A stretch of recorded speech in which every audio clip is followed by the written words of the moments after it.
हरे हरे कृष्णा। कृष्णा। तो आज हम लोग चर्चा कर रहे हैं कि कृष्णा कॉन्शियस मैरिज में जो हस्बैंड है, जो पति है, उसका क्या रोल है, उसका क्या कर्तव्य है। तो इसको हम इस बात से समझ सकते हैं कि हमारे वैदिक साहित्य में बताया है कि जो पत्नी है वो पति की अर्धांगिनी कहलाती है। अर्धांगिनी मतलब कि उसका आधा अंग है वो। तो अब आप इसी से अंदाज़ा लगा सकते हैं कि पति का क्या कर्तव्य है अपने आधे अंग के लिए। इससे सारी चीज़ें जो है स्पष्ट हो जाएंगी। क्या हम अपने आधे अंग को इग्नोर करते हैं क्या आधे अंग की हम उपेक्षा करते हैं क्या?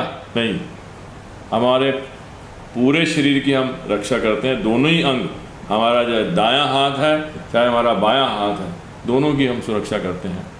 तो इसी तरह से जो पति का रोल ये है कि पूर्ण रूप से वो सुरक्षा दे पत्नी को, वो उसको पूरा जो है आराम दे, जीवन दे, और बच्चों को उसके लालन पालन में सहयोग दे।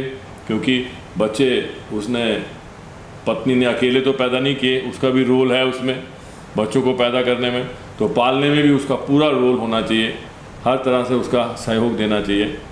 तो इस तरह से जब हम देखते हैं कि हम ये देख के चलते हैं कि ये मेरा ही अंग है, तो हमारा नज़रिया जो है वो बिल्कुल बदल जाता है। हम कभी भी अपने आधे अंग को इग्नोर नहीं करते।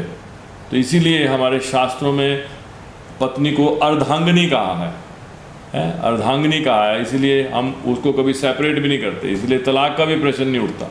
कभी भी हम आधे अंग को काटते नहीं हैं अपने शरीर की। तो इस तरह से जो रोल ऑफ हस्बैंड है वो एक तरह का गुरु का भी रोल है।